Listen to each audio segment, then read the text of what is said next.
Hi, I'm Bill Perkins. Welcome to Compass TV. If you love the Lord, love your Bible, and love to learn, you're going to love this presentation. When Josh McDowell gives his personal testimony, he talks about being in college and hearing people quote from the Bible. As he thought about it, he figured he could make a name for himself on campus by proving scientifically that the Bible was full of errors.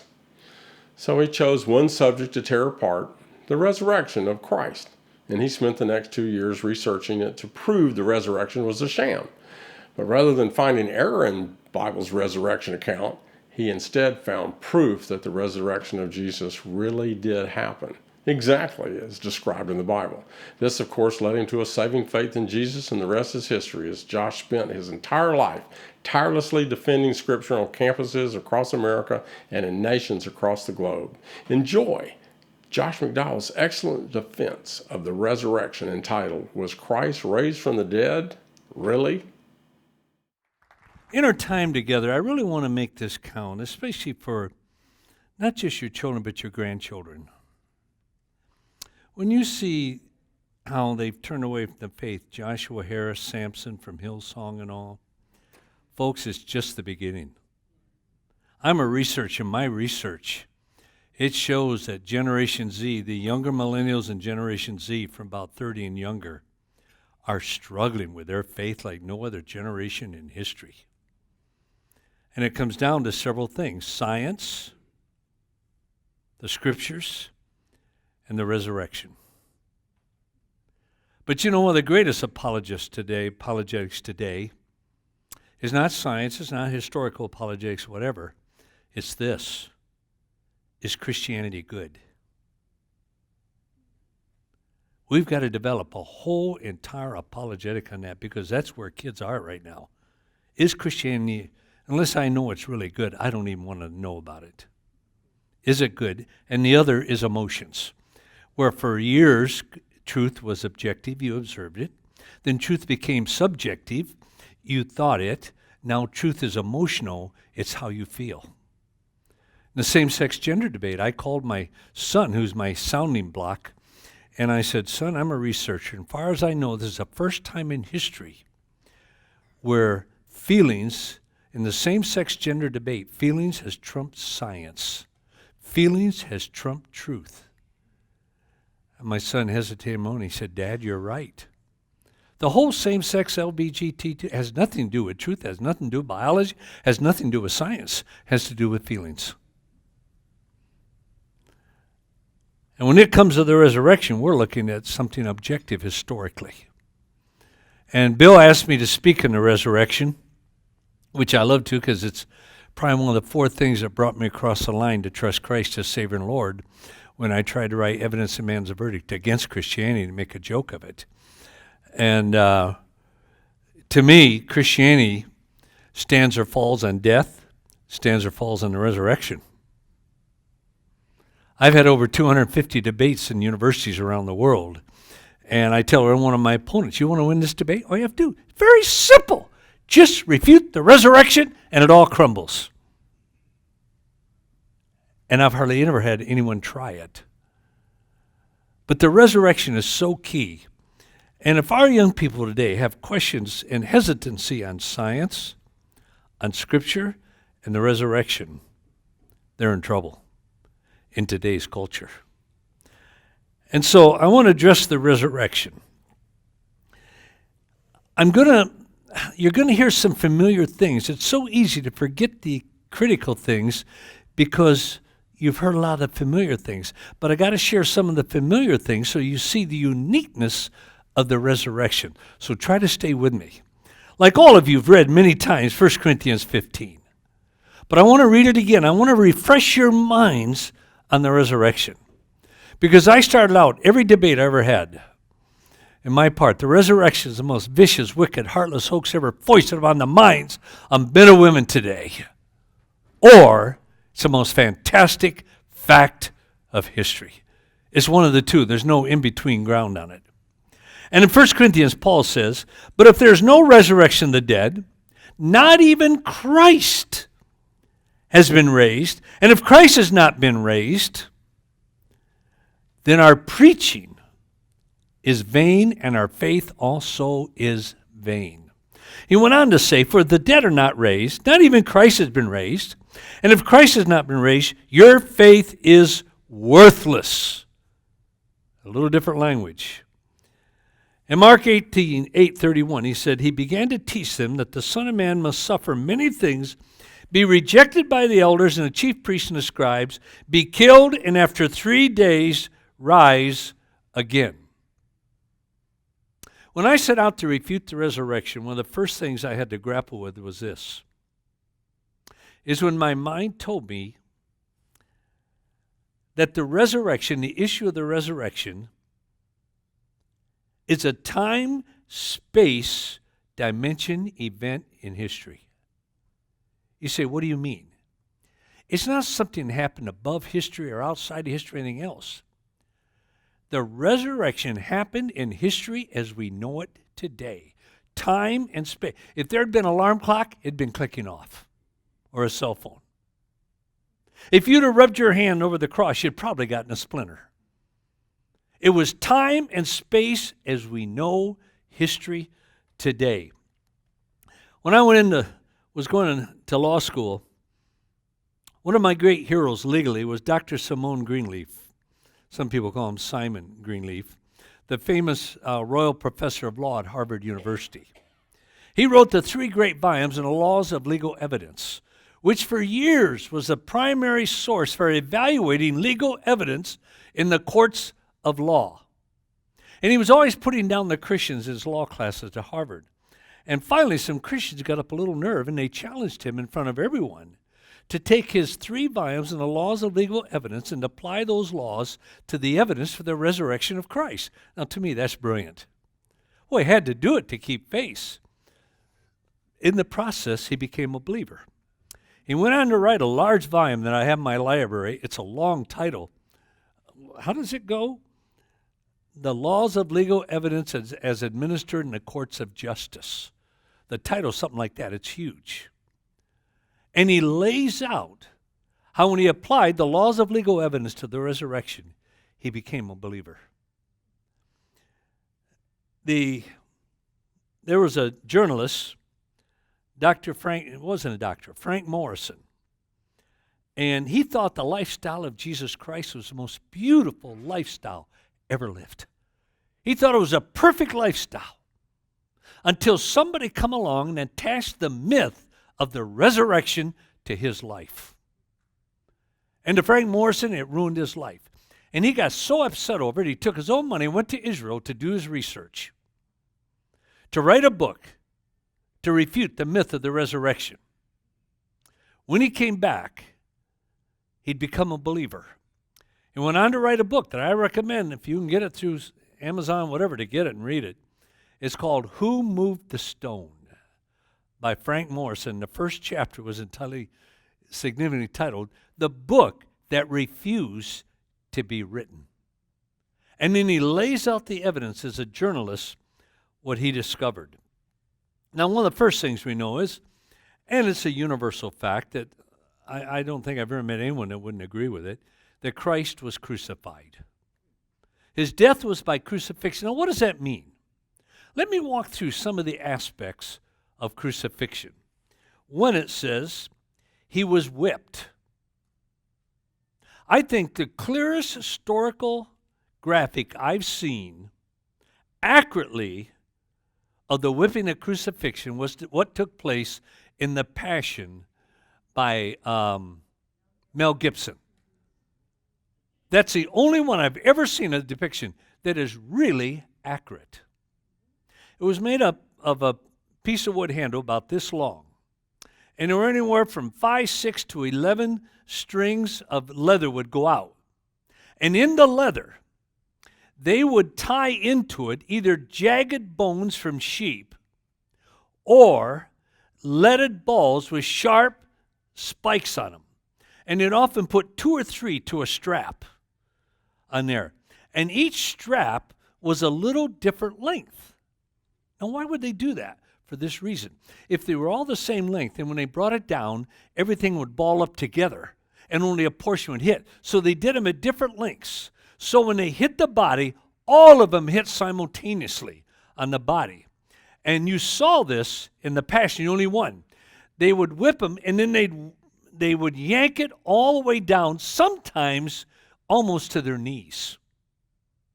And it would literally unravel the skin. And I've documented in my book several accounts where they said they were so damaged by the whip, many died from the whipping before they were ever crucified.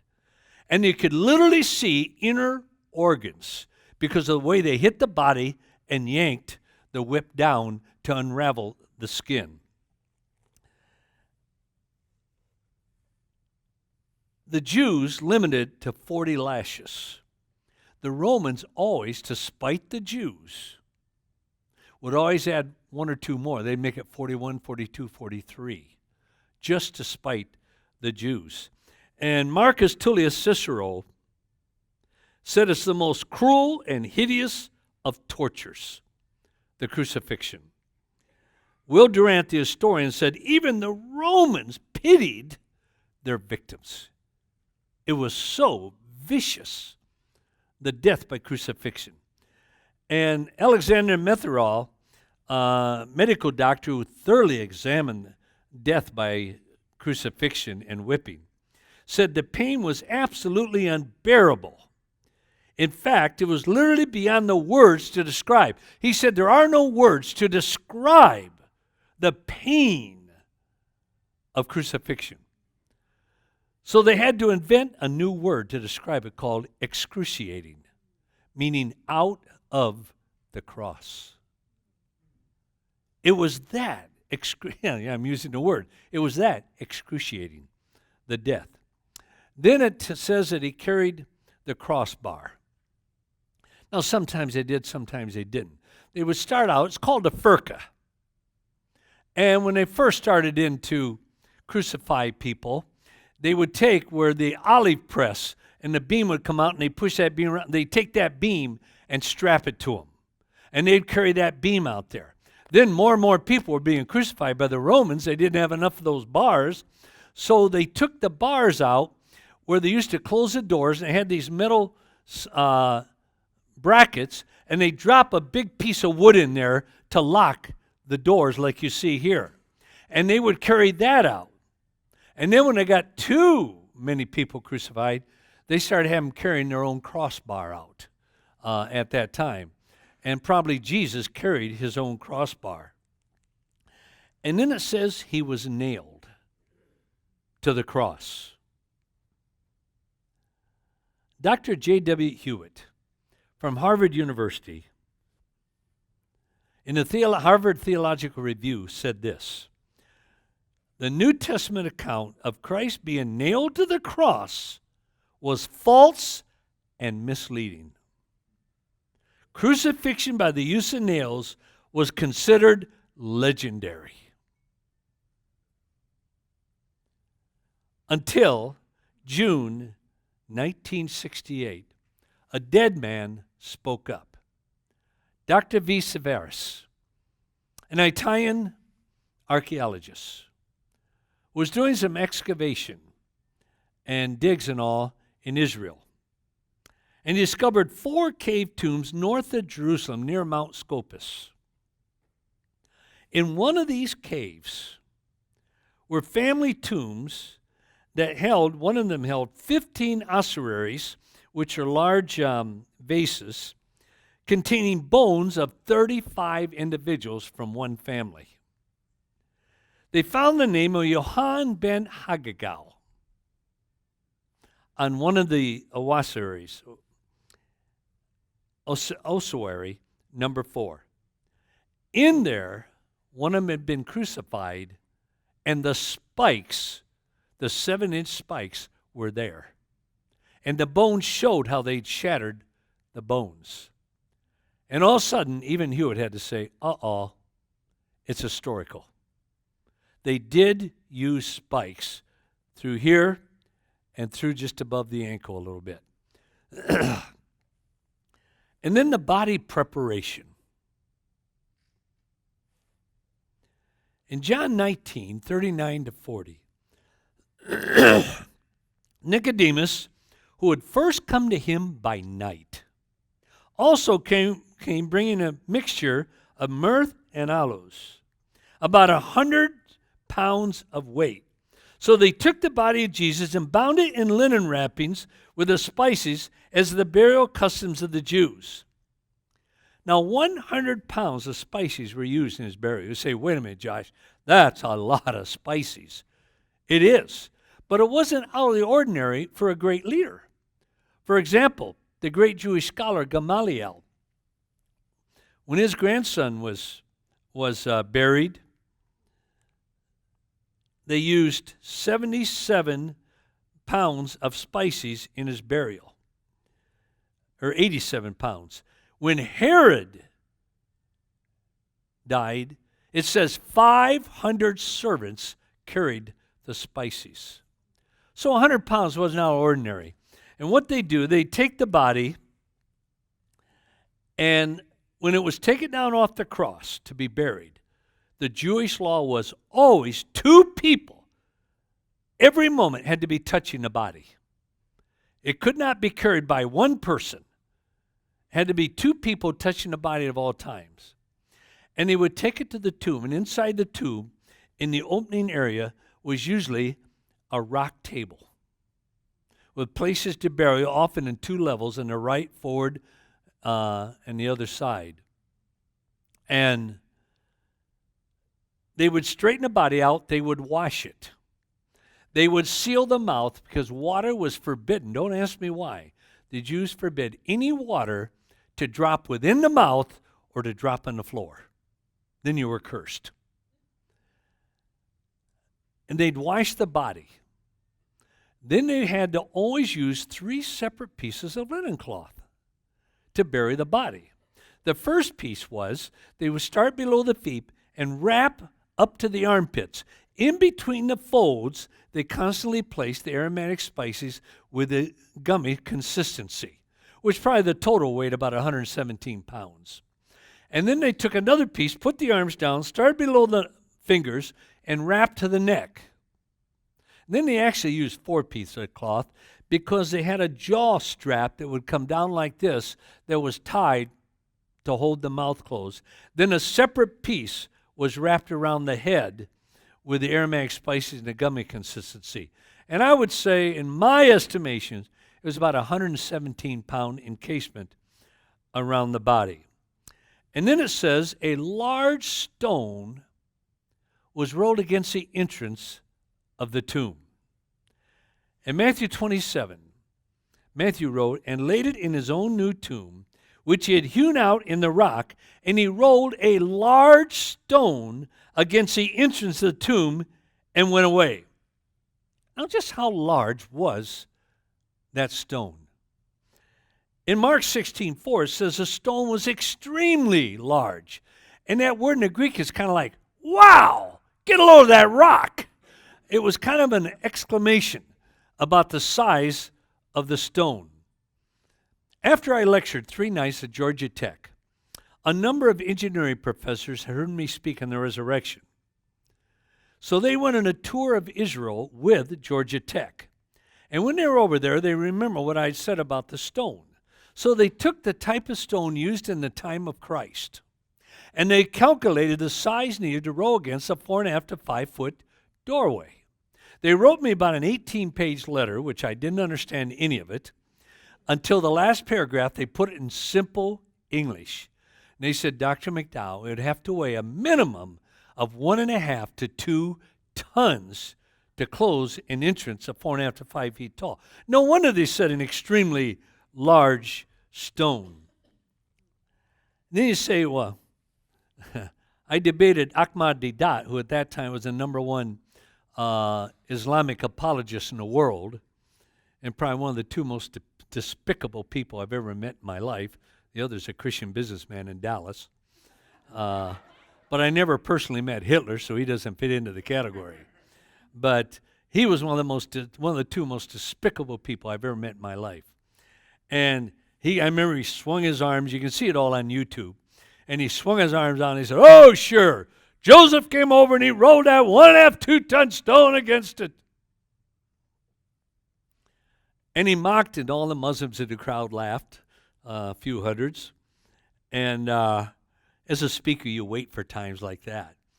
I said two things. One, when I came into the tennis stadium here, it was in Durban, tennis stadium in Durban, South Africa that we debated. I said, when I came in here, I saw these thousands of chairs and everything out here. And I said, I was impressed. And I said, who in the world brought in all these chairs? They said, D-Dot did. I said, wow, that must have taken you days that you brought all these chairs in. He said, well, I had a lot of people help me. I said, so Joseph. You would often take the person who's in charge of it and attribute everything to them. But I said, here's your bigger problem. Normally, they would take the stone, and there was a little, not a ridge, trough like going up. And they would place the stone in there with a wedge. And then the other side of the opening was an embankment. And even a child could just yank that wedge out, and a 1.5, 2-ton stone roll down and lock the tomb and engage the embankment on the other side. And so I said, yes, Joseph of Arimathea closed the tomb with a 1.5 to 2-ton stone. And then the Roman guard. In Matthew 27, 64 to 66. So we request that you seal the tomb, the apostles went to the Roman leader, until the third day. This will prevent his disciples from coming and stealing his body and then telling everyone he was raised from the dead. Now look, sir, if that happens, we're in trouble. We'll be worse off than we were at the first. So Pilate replied, take guards and secure it as best you can. He used the Greek word custodian. Take a custodian and have it secured as best as you can. So it says, so they sealed the tomb and posted guards to protect it. What was a custodian?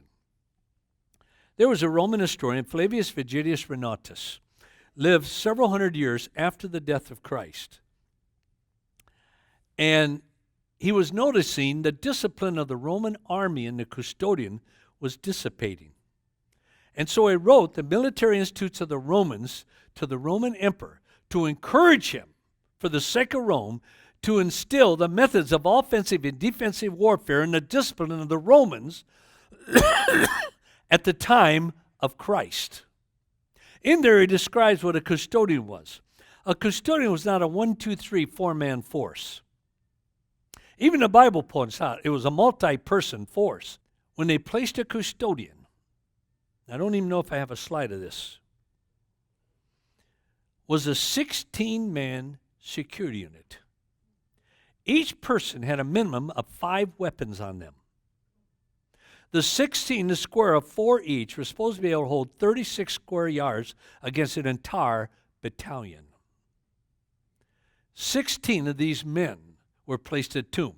Now, there's no reason to think it wasn't the normal way they were dispatched. And the way they were dispatched was this, and placed. One unit of 4 was placed immediately in front of the tomb. The other 12 were always resting or asleep in a semicircle around the first unit with their feet, or heads pointing in and their feet out. And then every 4 hours, another unit would be awakened or rested. They would get up, and the other unit would take the position on the ground and rest. And they did that, so no matter what time anything happened, everybody was rested for the situation. And it says a custodian was placed at the tomb. And it said that the guard put a seal in the tomb. The seal was not put there to make it more difficult to open it. The seal was an authenticating device. It was put there to authenticate that what they were to protect was there. It was made up of 2 pieces of rawhide from top to bottom and right to left, with clay packs around the outside, with a large clay pack in the center with a Roman insignia embedded in it. Now, the people feared the breaking of the Roman seal. When that seal was broken, the FBI, CIA, Security Council, everything in the Roman Empire was thrown into finding that men, or women. And one way they were destroyed, they were burned, and a fire started with their own clothes. People feared the breaking of the Roman seal.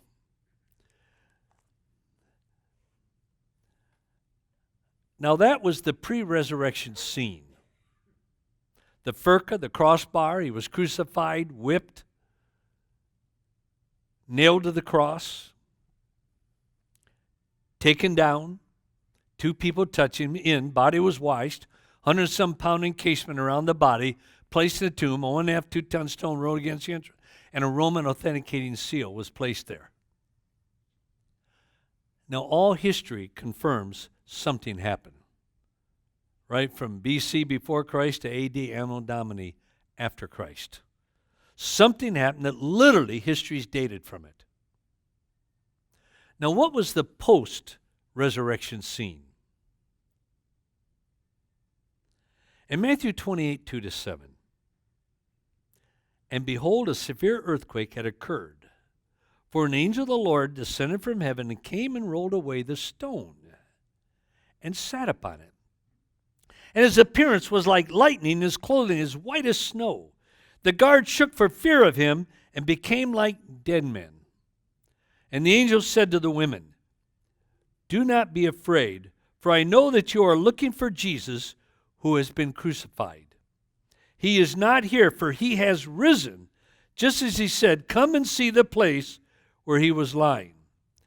And then it said this, "Go quickly and tell his disciples that he is risen from the dead, and behold, he's going ahead of you into Galilee. There you will see him. Behold, I have told you." Now it said, the stone was rolled away. There's a number of statements made in the Greek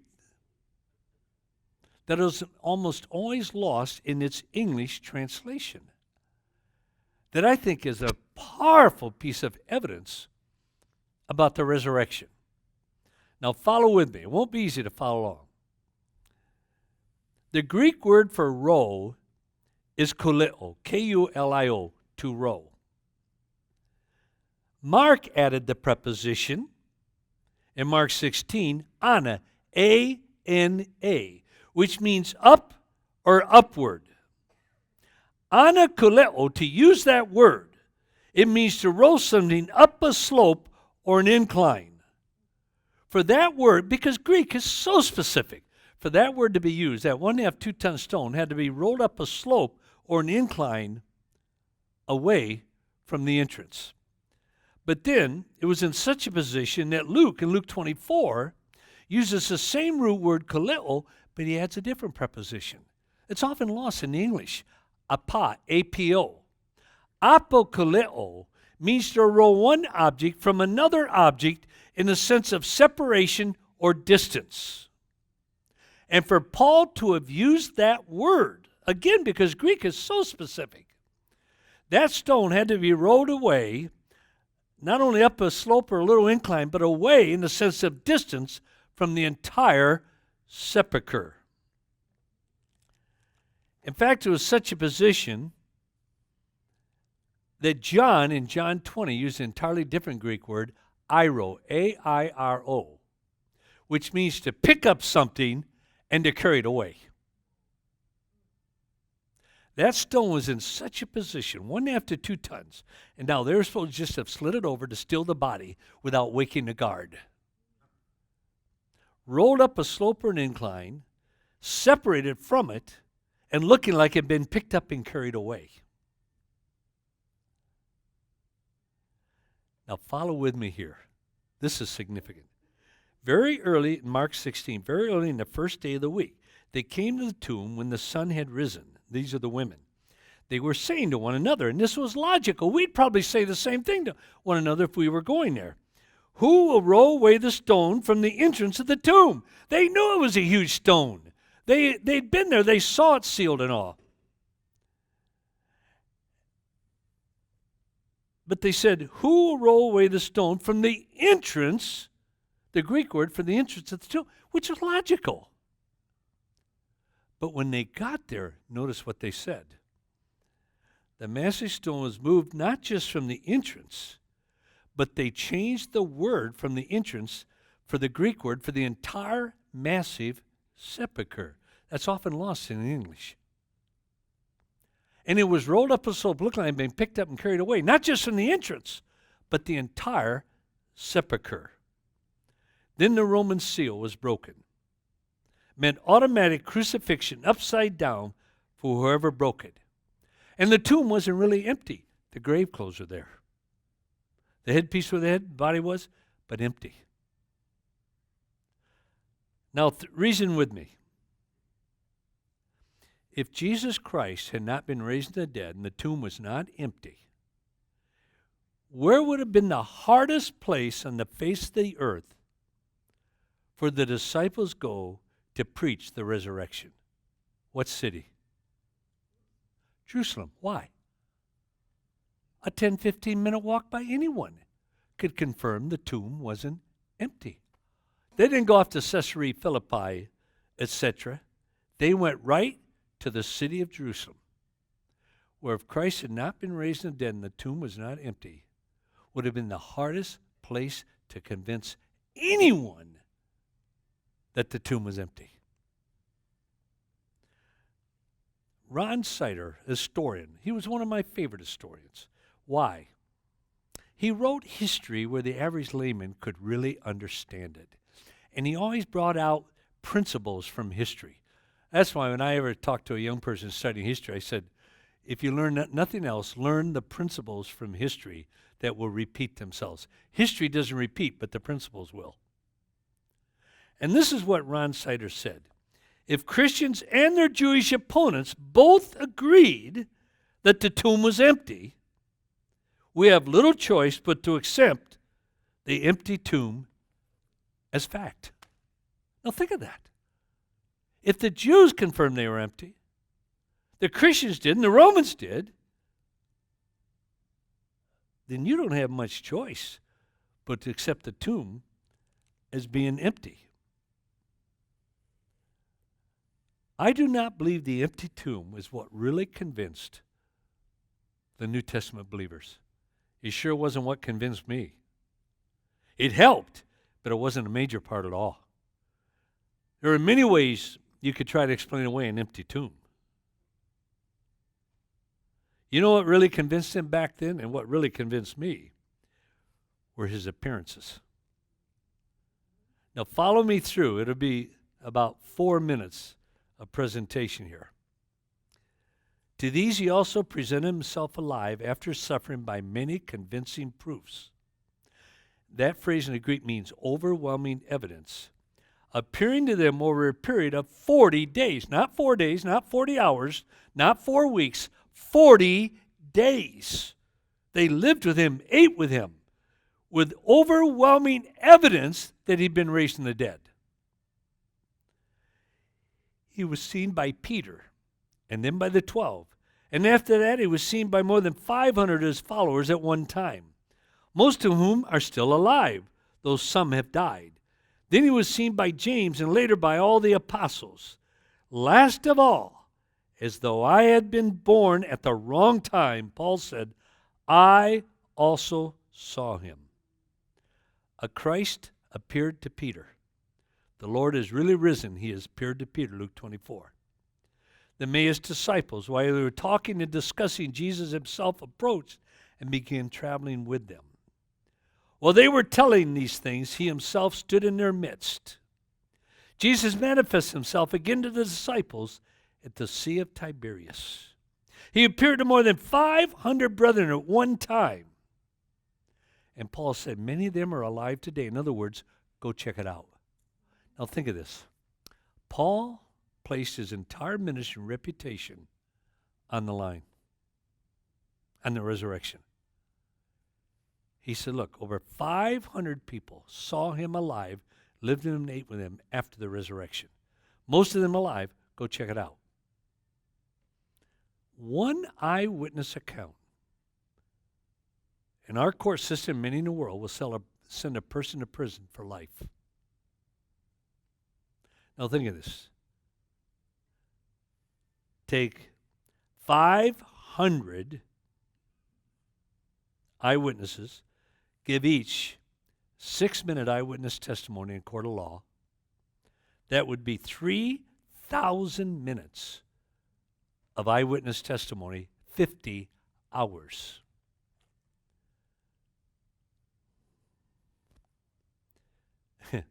The resurrection didn't take place. Those 500 eyewitnesses were more part of a greater miracle than the miracle of the resurrection. The University of Oxford.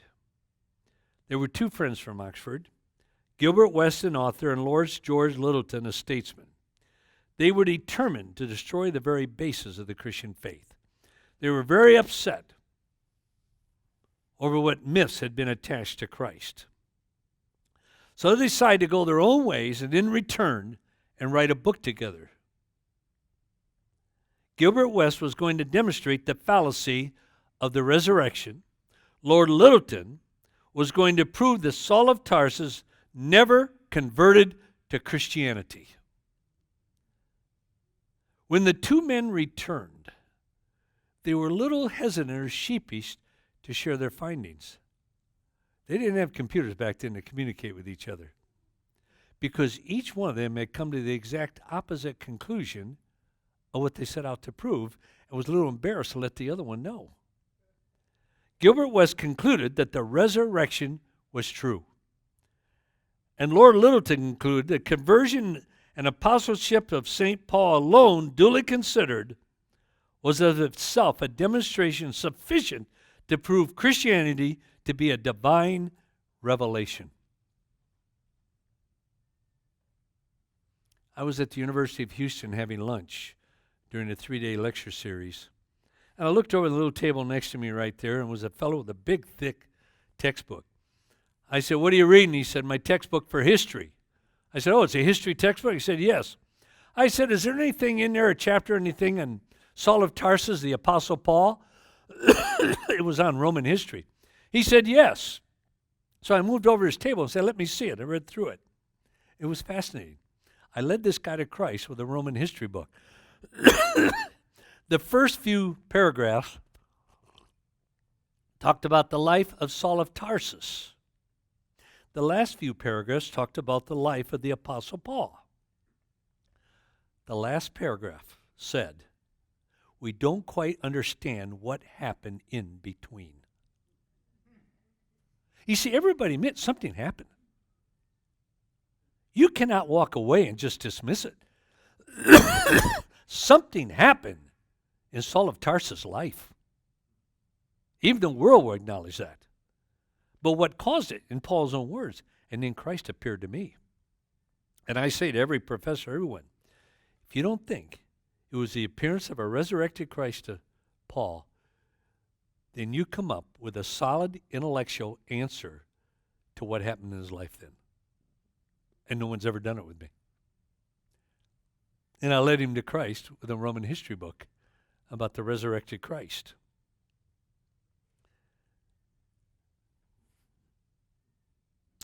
You see, today we're concerned about, is the Bible true?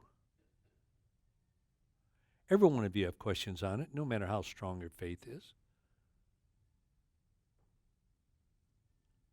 Is it true? We want to know.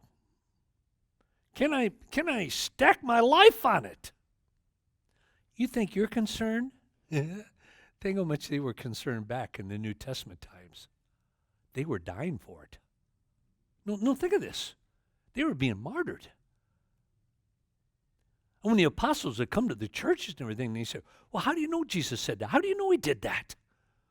Look, John, Peter, Paul, if we trust Christ and live him, we will probably be killed. See, hardly any Christian faces that today. There are some that do.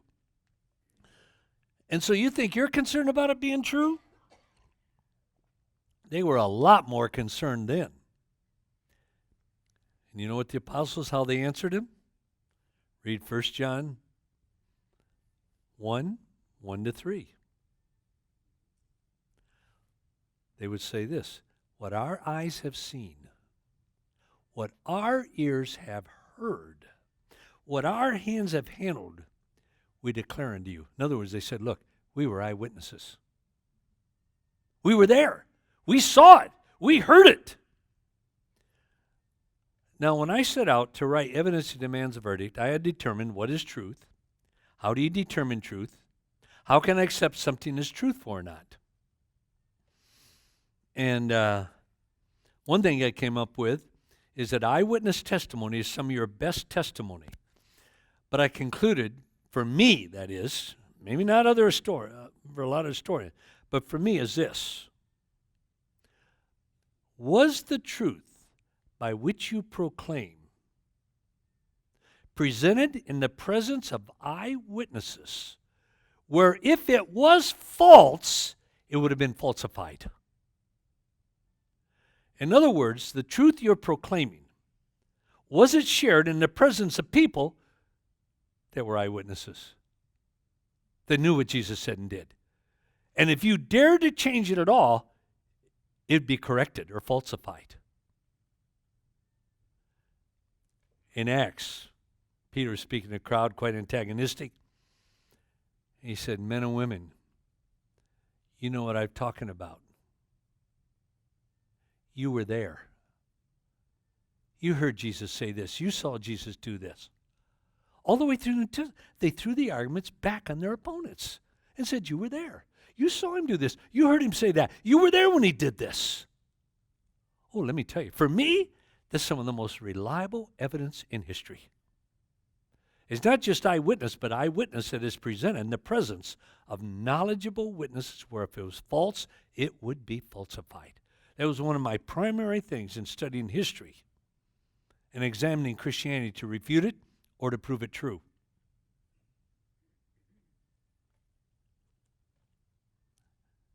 And then always in university they'll come back, well, Josh, look, he only appeared to friendly eyewitnesses. I said, have you ever read the New Testament? Most of them never have. I said, what do you mean he appeared? Well, he only appeared to friendly eyewitnesses. I said, that sounds so unhistorical, it's pathetic. I said, he appeared to Saul of Tarsus. He was anything but a friendly eyewitness. He hated the Christians. You can read secular literature. He voted to have them killed, to have them crucified, thrown in jail, because he was a Hebrew of Hebrews, and he truly believed that Jesus was a false Messiah. And he thought he was saving Judaism by having the Christians stoned and crucified and thrown in prison. But in his own words, he said, on the road to Damascus, Christ appeared to me. Now, whether you agree with that or not, you got to agree with something happened that took his life, turned it upside down, where he went from being a murderer to a missionary. He went from trying to destroy Christianity to become one of the greatest evangelists in the history of the church. Now, what happened? If Christ didn't appear to him, what in the world happened? I tried my best to resolve that, and I couldn't. And I found nobody that can resolve that with any intellectual integrity. Then he appeared to James. His brother was anything but he thought Jesus was a charlatan, going around saying, I'm the way, the truth, and life. How you're related to the Father depends on how you're related to me and everything else. His brother was embarrassed with him. But something happened. That all of a sudden his brother became a follower of his Jesus, became a key leader in the church, and was one of the first martyrs. Now, folks, if you say it wasn't an appearance of Jesus, you got to come up with something if you're going to have any intellectual integrity. What happened in the life of James, his brother? Whew. Now, some of the theories, and I got to wrap it up here probably. No, I got another 30 minutes. No. Here are several theories that I always hear in universities. I hear it from Christians, everything else. The wrong tomb theory. Oh, I hear this. The women were a little frustrated emotionally. It was that time of their life, and they just were kind of emotionally upset over Jesus and everything, and they went to the wrong tomb. Now just follow through with me. Then you'd have to say, not only the women went to the wrong tomb, but Joseph of Arimathea went to the wrong tomb. Then the disciples went to the wrong tomb. Then the Jews went to the wrong tomb. Then the Romans went to the wrong tomb. Then I guess you have to say the angel went to the wrong tomb. And you have to conclude the whole world went to the wrong tomb. I don't think you have to say anything more about that. But that's one of the biggest theories I hear, even from Christians that are having doubts. But the biggest one, oh my God, and this is the stupidest one, but it's the biggest number one out there, the hallucination theory. They hallucinated. When they saw Jesus, very emotional, they just lost a good friend, they would come back and they hallucinated and they saw Jesus. I've had that thrown up to me in debates and talks in universities more than any other theory by far. And yet it's the easiest one to answer. That's the amazing thing. It's the easiest to answer. Why? What is an hallucination?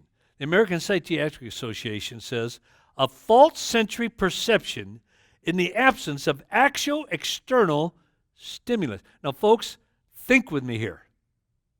What they're saying is, it's a false perception of something when there's absolutely no external reference to it. Second, Psychiatric Dictionary, an apparent perception of an external object when no such object is present. Other observation, apparent act of vision for which there is no corresponding external object. Other, results from purely psychological causes, not from the presence of an actual external object. Now, folks, all hallucinations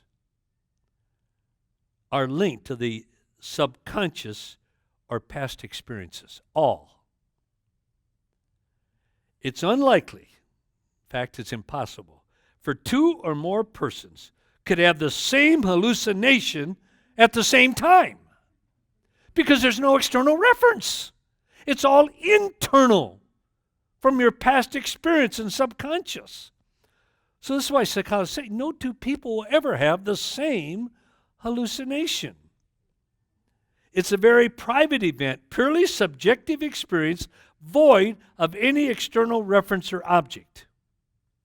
So no two people have the same hallucination. Now, men and women, if 500 people had the same hallucination, that'd be 500 miracles greater than the miracle of the resurrection. And Christ, the reason I went through all the appearances, He appeared to him indoors, outdoors, at night, in the daytime, several together, a whole group of them together, one alone, everything. There was no consistency. And here's the thing. You'd have to say all these hallucinations lasted over 40 days. Folks, I might be dumb, but I'm not stupid. It would take me more faith to believe that than to simply believe the truth of the gospel that in the third day he was raised from the dead. I concluded as a non-believer, the shallowness of the critic speaks louder than the voice of the believer. And the more I read the very theories trying to refute it, the more convictions I had as a non-believer it was true.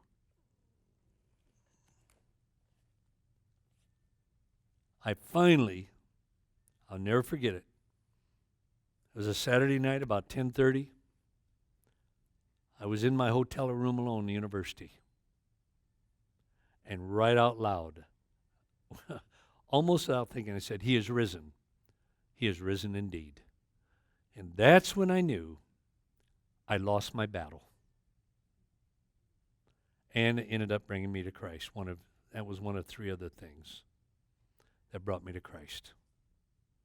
Except it was all the Holy Spirit that brought me to Christ for what the Holy Spirit used. This is why everywhere I go, I want to proclaim the resurrection, biblically, historically, and personally. I believe it will stand up to the test of history. I debated heads of history departments, science departments, social departments, everything on the resurrection. And I would always say to them, all I have to do is show me it never happened, and you win. You win! It's that easy. Because if Christ be not raised from the dead, your faith is in vain. And I encourage you to study all the different passages on the resurrection. God bless y'all.